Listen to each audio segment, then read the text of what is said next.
On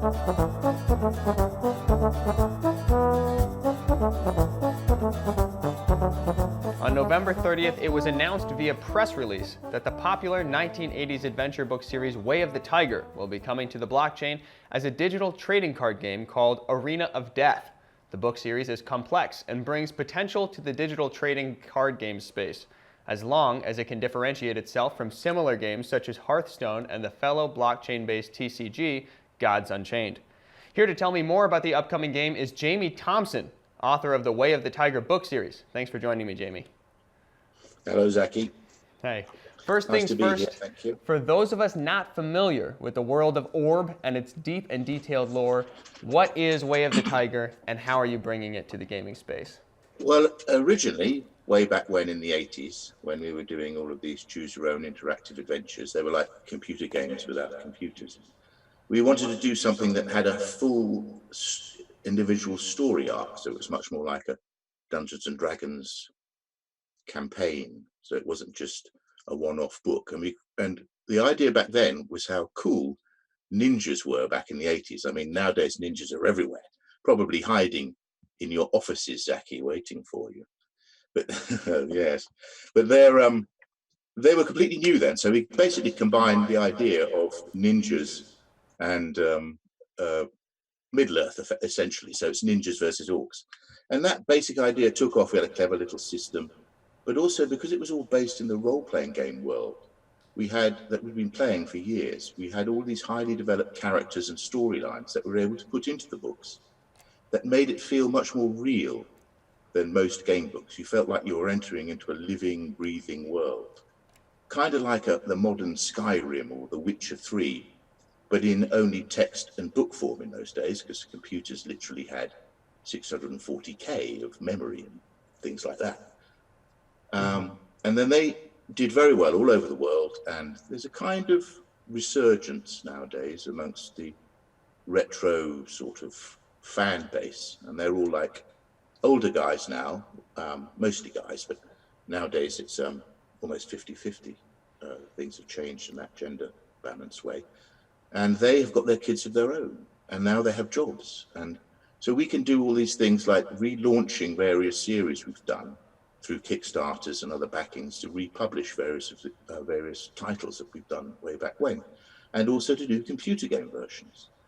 And as I'm such a huge CCG fan, having played over 600 hours of one of those games, I think it was the Skyrim Legends, and having played Hearthstone and all the rest of them, having this very chain technology in the very arty thing, which is basically blockchain technology but not using cryptocurrency, gave me the sudden idea that the way that you could really change to give something new in CCGs is to have cards that are utterly unique, rather than everyone having a magic card that's fireball +3 and there's 1,000 of them, but there's only like 10 Black Lotuses available, and that creates the value, and they become collectible. You'd be able to, in fact, create your own cards. As long as you get the game balance right, you could have a card with the character or the thing or the object that you'd created, and it would be uniquely owned by you and no one else. And I think that could give a real edge to the card game version. Sure, I absolutely agree. So regarding the team and the game's development, what can you tell me about the team that's behind the game, and how do you fit into that? What is your role in the development of the game? After I'd written a whole bunch of books, those sort of game books kind of died a bit as computer games took over. So I then moved into the computer game industry myself and started doing a lot of writing of storylines for various games over the years, and then had my own computer games company for a while. And we made a few strategy games mostly. But that taught me a lot about how to develop games. And so I have a lot of contacts in that industry from various companies that I used to work for, some of whom have just, well, I'm hoping that will be coming off quite soon from working on a card game.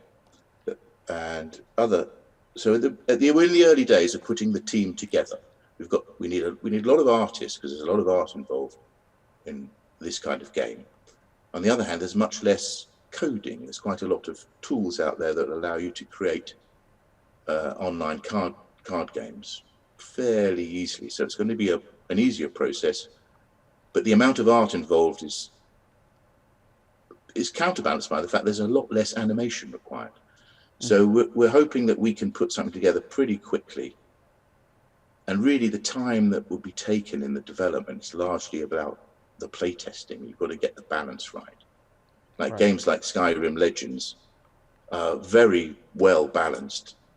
And it's so easy to introduce something into the game design that becomes too powerful or needs to be nerfed. And so you need to practice for a while, as it were, playing the game. So yeah, it's still early days, but we've got some people in mind, and it doesn't have to be like the company I had. We had 20, 25 people working on the game. And, sure. Like what's that enormously Final Fantasy. I remember this is back in the 90s. Final Fantasy had one of them 6, or I can't remember. There's so many of them now, but they had like 100 artists. But this kind of game is much simpler to make in development terms. And if we can get the gameplay right and combine that with the lore that we're bringing with Way of the Tiger, which is a full, rich, and interesting world, that could, and it's got like the Arena of Death in, wait, I have to say that again. The Arena of Death is like a perfect setting to do all these card game stuff. It's going to be a lot of fun. I'm really looking forward to it. So one of the things that I'm really looking forward to see, or that I would hope to see in this game, is a real focus on mechanics that will help differentiate the playstyles between, say, Togawa, a monk of Quan, and Teramalku, the Swifter bringer of death to beggar and the king. Swift bringer of death. Sorry, I have to exactly. do the evil voice. Can you speak to the mechanics well, that's actually of the a really game good and question, explain... because one of the reasons why there was a spin-off series of books we did in the 80s, which was called the Duel Master series. I think they're showing a picture of it there. And they were 2-player game books. So we put that into the world of Orb. And there was this place called the Arena of Death in the city of Mortavalon, and it was ruled by the priesthood of the god Death. And they held these gladiator games every year as a kind of entertainment for the masses, but also to please their god.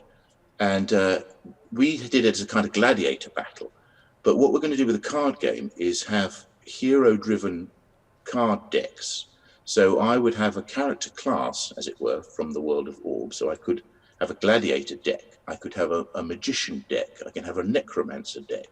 I can have a traditional fighter's deck. And I will have a ninja deck, a samurai deck, and various different kinds of ninjas. So let's say you're playing in a ninja deck. The cards that you would play to attack and defend would mostly be different kinds of ninjutsu strikes.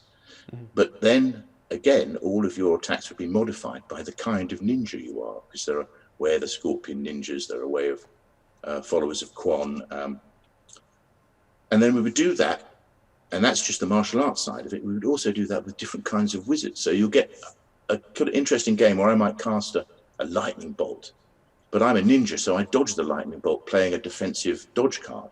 There's still a lot of details to be filled in, but one of the reasons for combining the blockchain with the Way of the Tiger is the Way of the Tiger brings us all of that work, all of that work we already have in place. So we know who the character classes are, we know what the world is like, we know where the towns are and what kind of political systems, and that leads to being able to much more quickly say a necromancer in the world of Orb will have these kinds of powers, as opposed to which is one of the ways that Skyrim Legends worked quite well, because you felt you were part of the lore of Skyrim.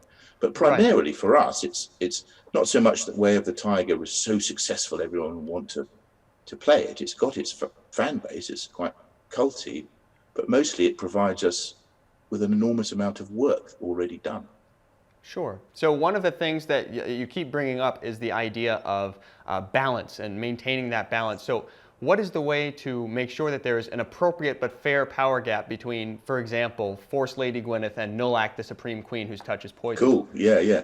Well, that's an interesting question, because Nulak is a goddess. So would you be able to have a Nulak deck, or would you have to be a priest of Nulak? So you could call on the powers of Nulak, and that would be like poisoning, as opposed to Force Lady Gwyneth, who is kind of like an Amazon paladin. And but they would give you, so I could play with a Force Lady Gwyneth character deck. So I would, and her powers would be related to the god that she worships, and also more like paladin, knights in armor combat, versus a sneaky little poisoning spider god, thief or wizard. And that does throw up some issues, because there are a lot of differences in that style of play. And that's what I mean when a lot of time we're going to have to spend in development will be on play testing and getting the game balance right, so that a priest of Nulak doesn't always win because he can just poison everyone, or she can just poison everyone. So that's really where a lot of the development work will actually be. I see. So when can we expect more news in regards to the game? Well, shortly we'll be doing an early release of some blockchain Vari-Art cards. So so it's kind of like a Kickstarter. So early backers will be able to get unique cards that no one else has. And they'll be part of a sort of a special guild that no one else can get access to. We'll have to sort of divorce the art and the card a little bit from the game mechanics. Because if we find that there's a card in the game that is unique and overpowerful and we can't change it. So we'll have to have a system where we're playing a card triggers a certain response on the server in the design game code. But I think what's going to be a lot of fun, if I was playing a game and I could even have a version I could create my own hero that looked like me and was me. It could be like Jamie Thomson. Of course, in the game, I'll make myself far too powerful and always be able to win by just. But I think that could be fun, because you could have Zach the sneaky Nulak priest. I see myself as a bard, and you'd have a little spider head on you. And is it Nulak the spider one? I forget.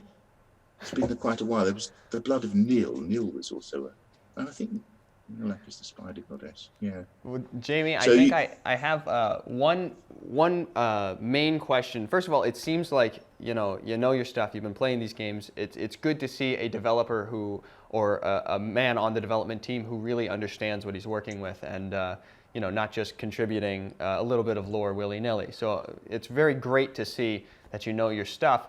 My last question for you is, if you had to take Astaroth, 7th Duke of Hell, out on a date, where would you take him? What would you do there, and why? Interesting question. I'd probably find one of my enemies and have Astaroth reduce them to this. Fantastic. Well, I thank you. Or maybe I'd go for immortality, or that is a good strategy. That would be too much. That would be 10,000 years of Trump and all the different politics on Earth. I'd help Astaroth would help me conquer the Earth. Okay, fair enough. I'd have to destroy him. I wish the best of luck to you and Astaroth, 7th Duke of Hell. That's all. I'm thinking of renaming this one Zaki. What do you think? That is all the time that we have for now. I thank you very much, Jamie, for joining me. And what do you think? Those of you watching, does this have legs to stand on? Can it survive in a sphere that is full of other TCG games? And will its unique lore and the passion behind the project be enough to carry it over that line? Let us know. In the meantime, stay tuned on BLOCKTV.